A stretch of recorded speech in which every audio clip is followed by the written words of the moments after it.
دنیا میں یہ بحث ہوتی ہے کہ سب سے مبارک پانی کون سا ہے، سب سے بہترین پانی کون سا ہے، پاکیزہ پانی کون سا ہے۔ لوگ کہتے ہیں کہ حضرت اسماعیل علیہ السلام کے جو قدموں سے جاری ہوا آب زمزم وہ بہتر ہے، وہ بڑا مبارک ہے، یقیناً بڑا مبارک ہے۔ مکہ پاک جاتے ہیں، مدینہ طیبہ جاتے ہیں، بار بار پیتے ہیں، دل ٹھنڈا ہو جاتا ہے، مگر خدا کی قسم حدیبیہ والوں پر ہماری جانیں قربان، ان صحابہ کو جو پانی پینے کو ملا نا، ہم تو وہ بات سن کے ایمان تازہ کرتے ہیں۔ ہوا کیا تھا، 1500 صحابہ ہیں، عمرہ کرنے جا رہے ہیں، مدینہ پاک سے مکہ جانا ہے، راستے میں پڑاؤ ڈالا گیا، صحابہ آ کے کہتے ہیں حضور پانی نہیں ہے، تھوڑا سا پانی رہ گیا، وضو بھی کرنی ہے، جانور بھی پیاسے ہیں، ہم بھی پیاسے ہیں۔ ارے صحابہ سے کوئی تو کہتا پانی چاہیے تو کسی آس پاس کنویں پہ ڈھونڈو، پانی بھی تمہیں نبی پاک کے پاس سے لینا ہے۔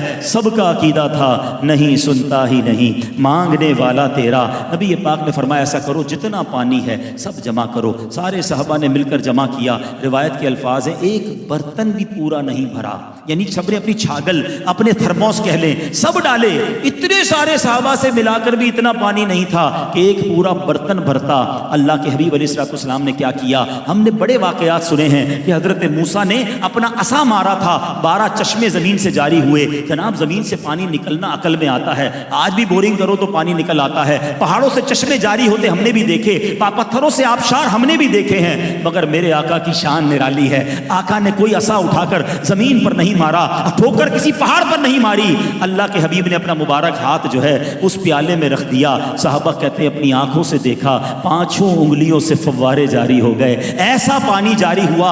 ٹرائی ٹو انڈرسٹینڈ، آج شاید 200-300 لوگوں کی دعوت ہے، عبد الاحد سے پوچھو کتنا پانی رکھا ہے، کتنی کولڈ ڈرنک رکھی ہے، ایک آدمی کے لیے 2-3 کولڈ ڈرنک اور پانی کا نظام رکھنا پڑتا ہے یار۔ 300 مہمان ہیں، 1500 صحابہ ہیں، کافی دیر کے پیاسے ہیں، وضو بھی کرنا ہے، جانوروں نے بھی پینا ہے، سوچو کتنے ٹینک پانی کی ضرورت ہوگی۔ صحابی کہتے ہیں اتنا جوش تھا، 1500 صحابہ نے پانی پیا، جانوروں نے پانی پیا، برتن بھر لیے، اور کہتے ہیں اللہ کی قسم اتنا جوش تھا 1,00,000 صحابہ ہوتے وہ بھی سب کو پورا ہو جاتا۔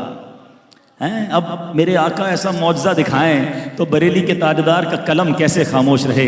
آپ کیا کہتے ہیں، فرماتے ہیں انگلیاں ہیں فیض پر ٹوٹے ہیں پیاسے جھوم کر، انگلیاں ہیں فیض پر ٹوٹے ہیں پیاسے جھوم کر، ندیاں پنجاب رحمت کی ہے جاری واہ واہ۔ حضرت قتادہ کی آنکھ کی بات کروں یا صحابہ کی ٹوٹی ہوئی پنڈلی کی بات کروں، کسی صحابی کو لکڑی پکڑاتے وہ نورانی ہو جاتی، کسی حبشی کے چہرے پر ہاتھ پھیرتے تو وہ نورانی ہو جاتا۔ ارے کس کمال کی اور کس اختیار کی بات کروں۔ ارے آج تک ہم نے سنا ہے کوئی کسی کو مال دے سکتا ہے، کوئی کسی کو کھانا دے سکتا ہے، چلو کوئی کسی کا علاج بھی کر سکتا ہے، مگر یہ کبھی نہیں سنا تھا کہ جناب کوئی کسی کو یادداشت اور حافظہ بھی دے سکتا ہے۔ حضرت ابو ہریرہ کہتے ہیں آقا کے قدموں میں ہی رہتا تھا، مگر پرابلم یہ تھا روز حدیث سنتا تھا، یاد نہیں ہوتی تھی، سبق یاد نہیں ہوتا تھا، بڑا افسوس ہوتا تھا، اتنی پیاری موتیوں جیسی باتیں سنتا ہوں مگر حافظے میں کیوں نہیں رہتی۔ صحابہ کو پتا تھا what ever problem solution in the court of رسول پاک۔ چلو آقا کی بارگاہ میں پہنچ گئے، حضور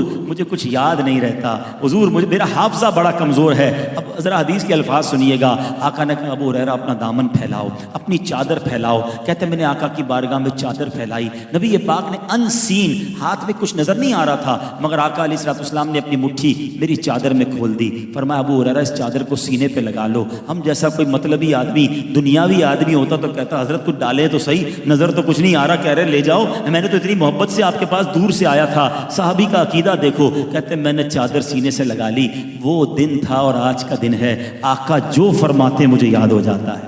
اور اس کا مظہر پتہ ہے کیا ہے، علماء بیٹھے ہیں، سارے صحابہ میں جس صحابی نے سب سے زیادہ حدیث روایت کی نا وہ حضرت ابو ہریرہ رضی اللہ تعالیٰ عنہ ہیں، یعنی اس سے پہلے انہیں یاد کچھ نہیں ہوتا تھا اور آقا نے وہ عطا فرما دیا کہ اب جو نبی پاک فرماتے انہیں یاد ہو جایا کرتا۔